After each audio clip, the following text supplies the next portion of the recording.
warahmatullahi wabarakatuh. Halo teman-teman, perkenalkan anggota kelompok kami dengan saya sendiri Nurul Hikmah dengan NIM 121100047 dan teman saya. Perkenalkan, nama saya Adinda Febriza Ponti dengan NIM 121100046. Kami dari kelas 4B Pendidikan Guru Madrasah Ibtidaiyah Fakultas Tarbiyah dan Ilmu Keguruan Institut Agama Islam Negeri Pontianak.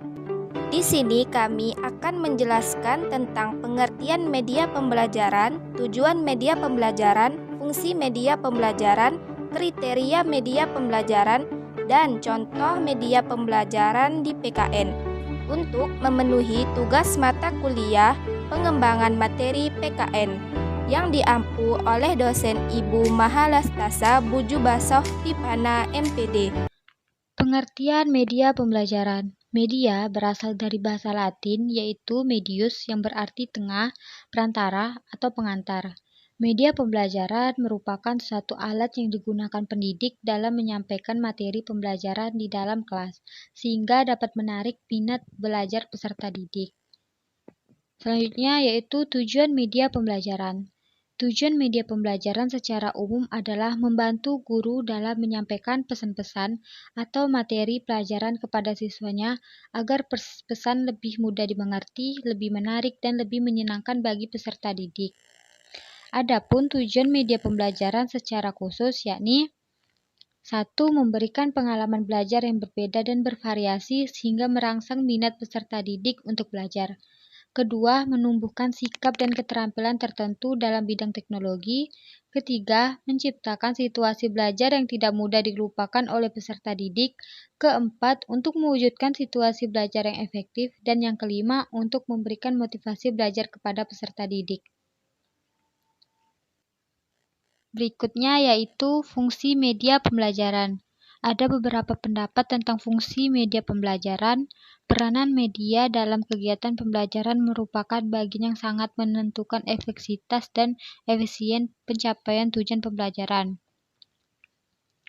Ronti mengemukakan ada 6 fungsi media pembelajaran, yaitu 1. Membangkitkan motivasi belajar, 2. Mengulang apa yang telah dipelajari, ketiga, menyediakan stimulus belajar, keempat, mengaktifkan respon siswa, kelima, memberikan umpan balik dengan segera, 6. Menggalakkan latihan yang serasi.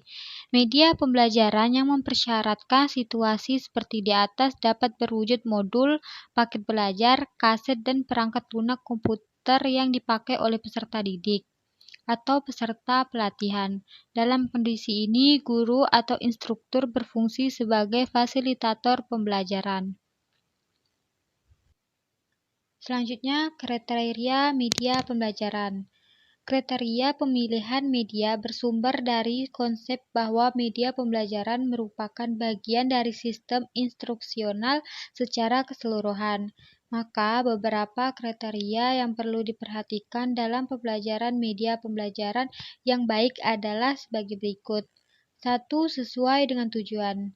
Media pembelajaran harus dipilih berdasarkan tujuan instruksional di mana akan lebih baik jika mengacu setidaknya 2 dari 3 ranah kognitif, afektif, dan psikomotorik. 2. Praktis, luas, dan bertahan. Media pembelajaran tidak harus mahal dan selalu berbasis teknologi, pemanfaatan lingkungan, dan sesuatu yang sederhana namun secara tepat guna akan lebih efektif dibandingkan media pembelajaran mahal dan rumit. Ketiga, mampu dan terampil menggunakan. Apapun media yang dipilih, guru harus mampu menggunakan media tersebut. Nilai dan manfaat media pembelajaran sangat ditentukan oleh bagaimana keterampilan guru menggunakan media pembelajaran tersebut. Keempat, keadaan peserta didik. Kriteria pemilihan media yang baik adalah disesuaikan dengan keadaan peserta didik. Kelima, ketersediaan alat mengajar dan belajar. Walaupun suatu media dinilai sangat tepat untuk mencapai tujuan pembelajaran, media tersebut tidak dapat digunakan jika tidak tersedia. Menurut Wilkinson, media merupakan alat mengajar dan belajar. Peralatan tersebut ketika dibutuhkan untuk memenuhi keperluan siswa dan guru. Jangan sampai seorang guru menentukan dan memilih media yang tidak tersedia di sekolahan. Jika guru tidak mampu membuat dan memproduksi media, maka pilihlah media alternatif yang tersedia di sekolahan tersebut untuk menjelaskan materi pembelajaran. Baiklah, materi selanjutnya akan dibacakan oleh Nurul Hikmah. Baiklah, yang selanjutnya yaitu contoh media pembelajaran dalam PPKN. Yang pertama ada media gambar. Ini merupakan contoh media pembelajaran yang cocok untuk anak SD tingkat rendah maupun tingkat tinggi. Media ini akan membuat anak lebih kreatif dan imajinatif. Anak dapat mendapatkan visual dari materi secara jelas sehingga akan lebih mudah untuk dipahami. Nah, contoh media gambar dalam pembelajaran PPKN adalah gambar pahlawan, binatang, keindahan alam, tumbuhan, dan lain sebagainya. Kemudian yang kedua ada media papan tulis. Benda yang selalu ada di dalam kelas adalah papan tulis. Itu merupakan benda yang biasa terlihat dan mungkin membosankan bagi peserta didik. Namun sebenarnya dapat dimanfaatkan menjadi media pembelajaran yang menarik. Papan tulis dapat dikreasikan menjadi papan yang interaktif, seperti menempel gambar-gambar yang membuat anak tertarik. Yang ketiga ada media video. Video merupakan media pembelajaran untuk siswa SD yang terdiri dari tampilan visual dan audio. Artinya, media ini melibatkan indera penglihatan dan pendengaran siswa. Hal ini akan meningkatkan konsentrasi dan mempermudah siswa dalam memahami pembelajaran. Nah, contoh dari media ini yaitu aplikasi YouTube yang berisi video mengenai pembelajaran PPKN. Atau guru juga bisa membuat sendiri video yang menarik untuk siswanya di kelas. Nah, yang keempat ada media poster. Salah satu media yang cukup efektif dan menyenangkan adalah dengan menggunakan media poster, terutama bagi mata pelajaran PKN.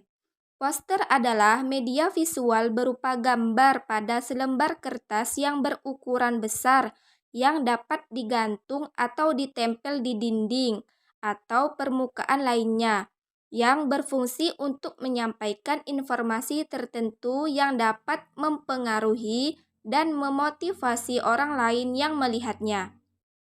Nah, poster yang cocok digunakan dalam pembelajaran PKN yaitu poster yang berisi penjelasan mengenai nilai-nilai moral maupun norma agar dapat dipahami secara lebih konkret oleh peserta didik. Dan yang kelima ada media bagan.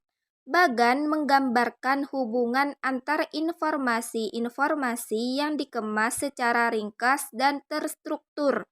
Media pembelajaran ini biasa digunakan untuk merangkum isi materi pembelajaran dalam satu bab bagan, akan membantu siswa untuk berpikir secara terstruktur dan memahami hubungan antar komponen.